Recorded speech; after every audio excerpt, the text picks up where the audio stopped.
হাতি আর শিয়ালের গল্প সে অনেক অনেক দিন আগের কথা। চারদিকে তখন কি সুন্দর সবুজ বন ঝোপঝাড় আর দিগন্তে ঝুঁকে পড়া নীল আকাশের ছোঁয়া। এরকম দিনগুলোতে মানুষেরা থাকতো লোকালয়ে আর পশুরা জঙ্গলে। মানুষ তখন একটু একটু করে শব্দ হচ্ছে, কি করে সবার সঙ্গে মিলেমিশে থাকা যায় শিখছে সেই সব কায়দা কানুন। ওদিকে বনে বনে তখন পশুদের রাজত্ব, হাজার রকমের প্রাণী, অসংখ্য পাখপাখালি। বেশ শান্তিতেই কাটছিল বনের পাখি আর প্রাণীদের দিনগুলো। কিন্তু একদিন হলো কি, তারা খেয়ে মস্ত একটা হাতি এই বনে ঢুকে পড়ল। হাতিটার সে কি বিশাল শরীর, পাগুলো বটপাকুড় গাছের মতো মোটা, সুর এতটাই লম্বা যে আকাশের গায়ে গিয়ে বুঝে ঠেকবে। তার গায়েও অসীম জোর। এই শরীর আর শক্তি নিয়েই তার যত হুঙ্কার, মেজাজটাও দারুণ তিরিক্ষি। তো এই না হাতিটার ওই বনে ঢোকা, অমনি শুরু হয়ে গেল তোলপাড়। নতুন অতিথি এসেছে, সবাই স্বাগত জানাবার জন্য প্রস্তুত হচ্ছে।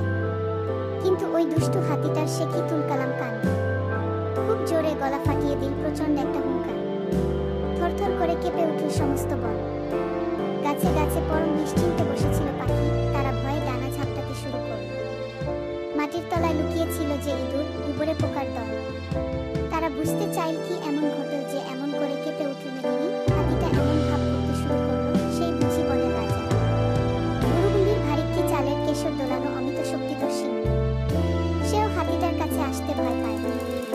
হারুন বাঘ মামা, সেও হাতিটার ধারে কাছে ঘেঁষতে চায় না। বনের সবাই ভয়ে তপস্থ শঙ্কিত, কখন জানি কি হয়। একবার তো কি জানি কি হয়েছে, নিরীহ একটা হরিণকে সুরে জড়িয়ে ছুঁড়ে ফেলে দিল দূরে। আরেকবার ছোট্ট একটা পিঁপড়ে পায়ের তলায় পিষে মেরে ফেলে।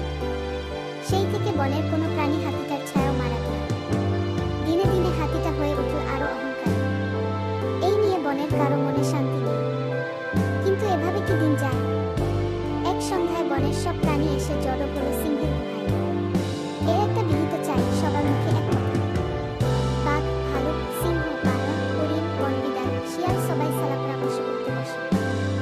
শেষে সবাই মিলে শিয়ালের উপরেই তার দিন। দিন আসে দিন যায়।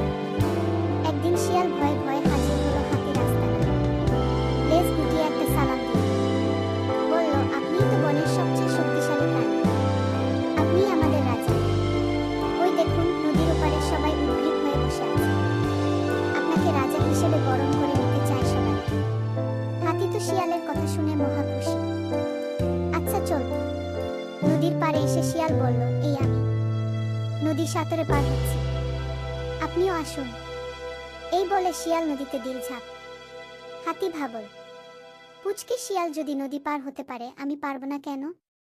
সেও নদীতে নেমে পড়ল। কিন্তু মন তো বড়, তার শরীর আর কি ভারী। হাতিটা নদীর পানিতে পা দিল। অমনি তার ভারী শরীর একটু একটু করে তলিয়ে যেতে থাকল। তলিয়ে যেতে যেতে হাতি বলল, শিয়াল ভায়া, আমাকে বাঁচাও। শিয়াল ভক্ষণে নদী পার হয়ে তীরে উঠে এসেছে। বনের সমস্ত প্রাণী তার পেছনে। শিয়াল হাতিকে বলল, তোমাকে বাঁচাব আমরা। এতদিন তোমার অত্যাচারে আমরা কেউ বনে শান্তিতে ঘুমাতে পারিনি। তোমাকে শাস্তি দেওয়ার জন্যই তো নদীতে নিয়ে এসেছি।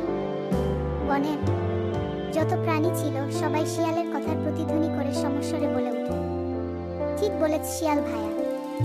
আর দেখো না হাতির ছায়া, আমরা এখন মুক্ত স্বাধীন, নাচছি সবাই তাধিন তাধিন।